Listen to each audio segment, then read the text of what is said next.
আসসালামু আলাইকুম রহমতুল্লাহি ওয়া বারাকাতুহু। সংগ্রামী ভাই এবং বন্ধুগণ, আমাদের প্রিয় জন্মভূমি এই বাংলাদেশ, বাংলাদেশকে নিয়ে অতীতে বারবার ষড়যন্ত্র হয়েছে। সেই ষড়যন্ত্র বিশেষভাবে 2008 সালে মঈনুদ্দিন ফখরুদ্দিন আওয়ামী লীগ আমাদের প্রতিবেশী দেশ এই ত্রিপক্ষীয় ষড়যন্ত্রের মাধ্যমে একটি সমঝোতা নির্বাচনের মধ্য দিয়ে আওয়ামী লীগ ক্ষমতা দখল করেছিল।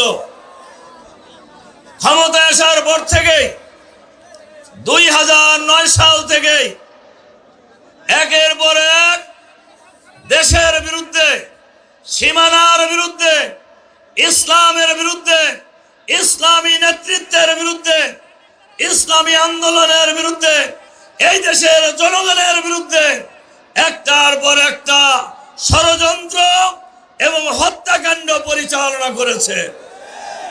সেই ষড়যন্ত্র এবং হত্যাকাণ্ডের শিকার হয়েছেন বাংলাদেশের দেশপ্রেমিক সেনাবাহিনীর চৌকস কর্মকর্তারা। সেই ষড়যন্ত্র এবং হত্যাকাণ্ডের শিকার হয়েছেন জামাত ইসলামীর আমির মাওলানা মতিউর রহমান নিজামী, শহীদ আমির জামাত সহ বাংলাদেশের মাটিতে হাজার হাজার বিরোধী দলের নেতা কর্মীকে নির্বিচারে হত্যা করা হয়েছে। শাপলা চত্বরে হেফাজতে ইসলামের মিটিংয়ে বাংলাদেশের শত শত নিরীহ ঘুমন্ত আলেম ওলামাদের উপর নির্বিচারে গুলি চালিয়ে শত শত আলেমকে নির্বিচারে হত্যা করা হয়েছে। এখনো সেখানে কত লোককে হত্যা করা হয়েছিল এই জাতি আজও জানতে পারে নাই। সংগ্রামী ভাই এবং বন্ধুগণ, এই হত্যাকাণ্ড, এই ষড়যন্ত্রের বিরুদ্ধে বাংলাদেশের সকল শ্রেণী পেশার মানুষ আন্দোলন গড়ে তুলেছিল। সর্বশেষ ছাত্র জনতা, বিশেষ করে যুব সমাজ, ছাত্র সমাজ বৈষম্য বিরোধী ছাত্র আন্দোলনের ব্যানারে তাদের ন্যায্য দাবি গোটা সংস্কারের আন্দোলনে বাংলাদেশের মাটিতে আবার নতুন করে আন্দোলন করে তোলে। অতীতের ন্যায় সেই আন্দোলন দমন করার জন্য ছাত্রদের মিছিলে নির্বিচারে গুলি করা হয়েছে, হত্যা করা হয়েছে।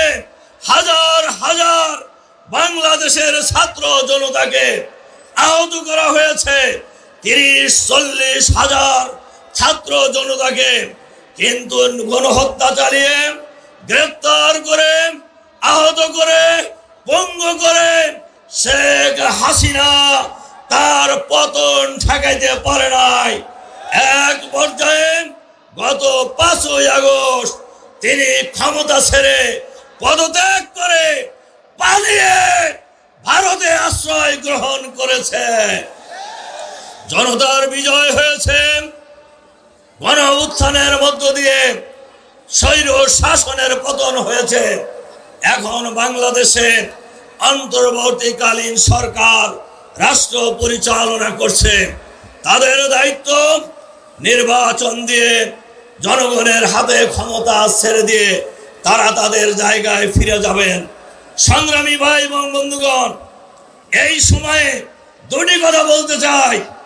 এক নম্বর কথা হলো, যে সরকার পালিয়ে গিয়েছে তারা আবার বাংলাদেশে আসার ষড়যন্ত্র করছে। আমরা পরিষ্কার বলতে চাই, পালিয়ে যাওয়া লোকেরা কোনোদিন আর ফিরে আসে না। টোস করে ঢুকে পড়বেন, এই যে বাংলাদেশে আর কোনোদিন হবে না। পালিয়ে যাওয়া লোকেরা আর কোনোদিন ক্ষমতায় ফিরে আসেনি। শেখ হাসিনাও আর ক্ষমতায় ফিরতে পারবে না, ইনশাআল্লাহ ক্ষমতায় ফিরবে না। কিন্তু বাংলাদেশে আনা হবে তাকে। কিসের জন্য? কিসের জন্য আনা হবে? বিচারের জন্য আনা হবে। ইতিমধ্যেই যে ট্রাইব্যুনালে জামাত নেতৃবৃন্দকে ফাঁসি দেওয়া হয়েছে, সেই ট্রাইব্যুনালে শেখ হাসিনা সহ ফ্যাসিবাদের দোষরদের বিরুদ্ধে গ্রেপ্তারি পরোয়ানা জারি হয়েছে। অবশ্যই তাদেরকে দেশে ফিরে আনতে হবে এবং ওই ট্রাইব্যুনালে বিচার করে ফাঁসি কার্যকর করতে হবে ইনশাআল্লাহ। সংগ্রামী ভাই এবং বন্ধুগণ, আর যারা শেখ হাসিনার কথায় বাংলাদেশে উকিঝুঁকি মারার চেষ্টা করছেন, আপনারা মনে রাখবেন আর উনি ফিরবে না। যারাই বাংলাদেশের মাটিতে ফ্যাসিবাদের দোসররা উকিঝুঁকি মারবেন, তারাই বিপদে পড়বেন। কাজেই বাংলাদেশের মাটিতে বাংলাদেশের মানুষ আর ফ্যাসিবাদ ফিরে আসতে দেবে না। বাংলাদেশের মানুষ বাংলাদেশে আর নতুন করে কোনো ফ্যাসিবাদ কায়েম হতে দেবে না ইনশাআল্লাহ।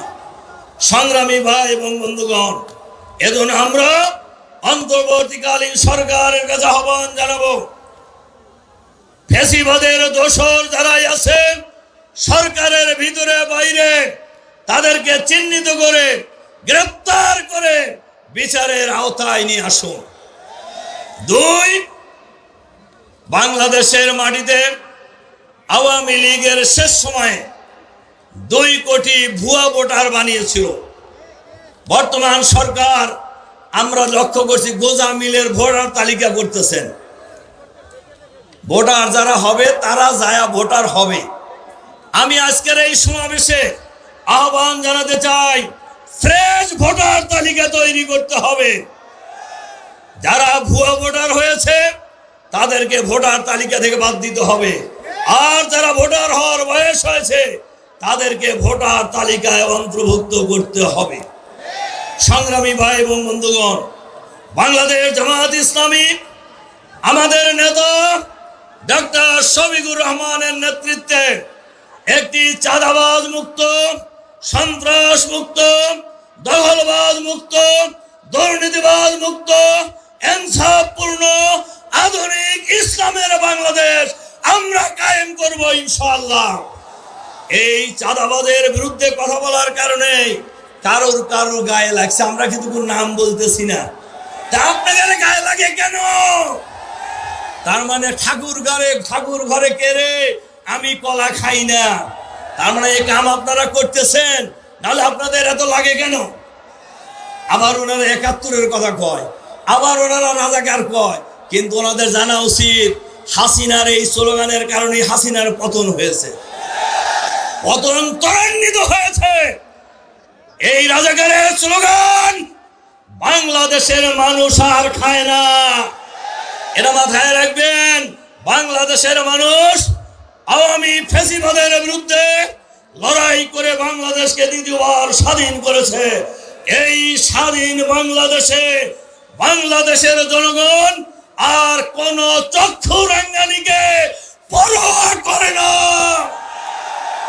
বাংলাদেশের মানুষ বাংলাদেশকে আগামী দিনে গড়ে তুলবে ইনশাআল্লাহ। আমাদের নেতা ডক্টর শফিকুর রহমান বাংলার গ্রামে গঞ্জে নগরে বন্দরে বাংলার প্রতিটি প্রান্তরে ছুটে বেড়াচ্ছেন বাংলাদেশের মানুষকে ঐক্যবদ্ধ করার জন্য। আমাদের আহ্বান, বাংলাদেশের আলেম ওলামা, ইসলামী জনতা, বাংলাদেশের সর্বস্তরের মানুষ ঐক্যবদ্ধভাবে আগামী দিনের বাংলাদেশ হবে ইসলামের বাংলাদেশ ইনশাআল্লাহ। সেই আহ্বান জানিয়ে আপনাদের প্রতি আবারও আন্তরিক মোবারকবাদ জানিয়ে আমার বক্তব্য এখানে শেষ করছি। আল্লাহ হাফেজ। বাংলাদেশ জিন্দাবাদ, বাংলাদেশ জামাত ইসলামী জিন্দাবাদ, ছাত্র জনতা জিন্দাবাদ।